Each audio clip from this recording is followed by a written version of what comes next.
As part of our CNN Freedom Project initiative, we're taking a closer look at sex trafficking in the United States. Out there, it's estimated that up to 300,000 adolescents are at risk of becoming commercially exploited for sex each year. Joining us to talk more about trafficking in America is CNN's Adriana Hauser. Adriana. Good morning, Christy. Well, according to the United States Department of Justice, South Florida, which is where I am, is the third busiest sex trafficking region in the country. And as you know, Christy, sex trafficking and prostitution are very, very closely linked. So what we have done over the past several months is we have collected the testimonies of women who were either trafficked as children and also the testimonies of women who see prostitution as the only option to survive. And we did this to better understand this industry. Today, we hear the story of Kat Roseblatt, a very inspiring woman who turned a painful past into positive action. Let's take a listen. Adriana Hauser says she was only 13 when her mother, escaping an abusive relation, took her to live in a hotel in Miami Beach. She remembers her mother worked long hours and she wandered alone. Soon enough, there was a trafficking ring that spotted my vulnerability, being alone, having low self-esteem coming from a dysfunctional home life. You know, they spotted that. And so there was an older girl that recruited me, and she came up to me as a big sister. And so she was 19 and thin and pretty and everything I thought I wanted to be. Kat says the girl's name was Mary, and she had a plan. She introduced me to her pimp, and I didn't know he was a pimp. I didn't know he was a scam artist at the time. I thought he was just a nice man, like a father. Soon after, she remembers finding herself inside a hotel room, dressed as a bride, convinced she was playing a game. She remembers the locked door and drugs on the table.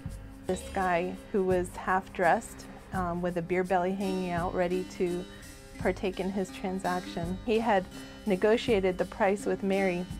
I should say 20 years ago, the price was $550 for a virgin girl. Kat says that time she managed to talk and plead her way out of this situation. But soon after, she says she was tricked again, this time by a friend's father. It came in a place that you would never suspect it, and that was in my middle school. I was in 7th grade, and they blindfolded us and took us to a brothel in Broward County from Miami to Broward.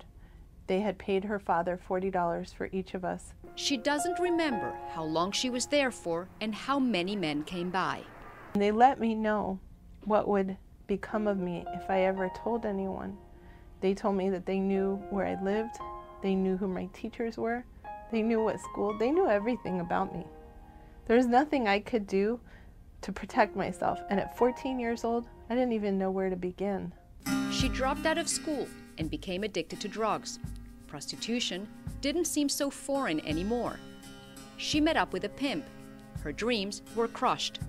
I'm nothing but a drug addict and I guess a prostitute for these guys. At 15, I had given up on myself.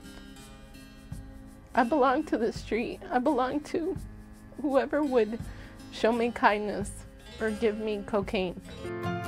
More than 20 years ago, a drug overdose and a customer with AIDS scared her so much she ran away from that life and never looked back. And I just remember waking up and walking away and saying, I'm done with this.